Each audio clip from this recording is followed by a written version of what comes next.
Colin, you're basically pointing out that the recall happening, an over-the-air update fix, doesn't kind of do away with longer-term concerns. In other words, NHTSA is still looking and asking questions of Tesla. Yeah, absolutely. I mean, financially, it's an over-the-air update. It's going to be, really at no cost to Tesla. But I think it does show that NHTSA is willing to take action. There are, I think, reportedly, over 36 investigations that's been ongoing. And it's really not just NHTSA. There's reportedly a Department of Justice investigation. There is an indication in the 10K that they're asking for information, so it seems like that's very likely.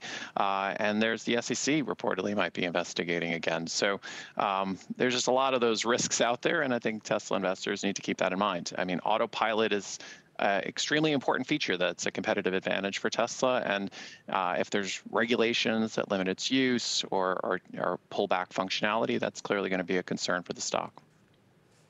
Elon Musk gave this interview in June of 2022, where he basically described the overwhelming focus for Tesla being to crack full self-driving.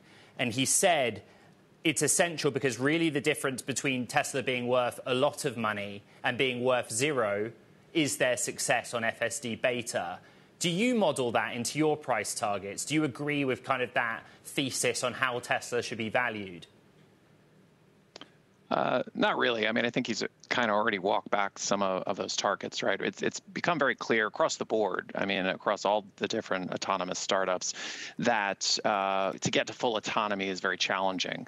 Full self-driving is, as now indicated, is not full self-driving level 4, level 5. It's going to be an advanced level 2 ADAS type system, at least at this point. So I don't see, for most of the experts that I talk to on autonomy, the strategy seems like it's going to take a very long time if it's at ever all possible, particularly without LiDAR.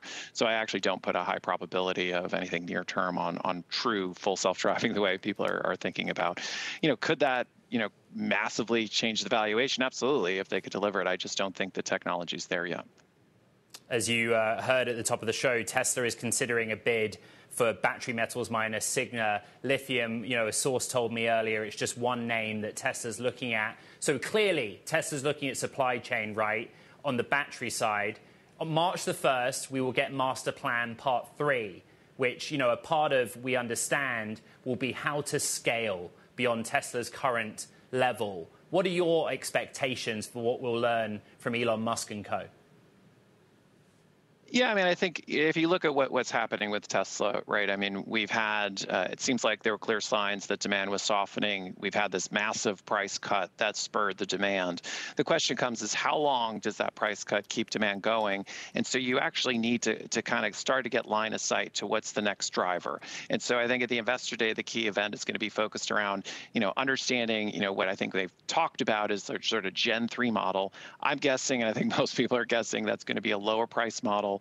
That will actually give them coverage for the vast majority of the price points in the auto segment if you get it to 30,000 or below. And that obviously widens the TAM and the addressable market and could get people excited if you could do that economically. And I think that's what people are expecting, right, is, a discussion of cheaper price model with strong economics behind it. Colin, I know it's a Friday night. I know that maybe Elon Musk, Tesla is not how you want to end your day, but you talked about the regulatory risk being a damage to credibility. What are the other risks Tesla's facing right now, real quick? I mean, expectations are high after the recent run. I think we have to see what happens April 1st when, the full IRA credits come in. The 7,500 may go down. We'll see if demand is impacted there. Yes. I think there's high expectations into the Investor Day.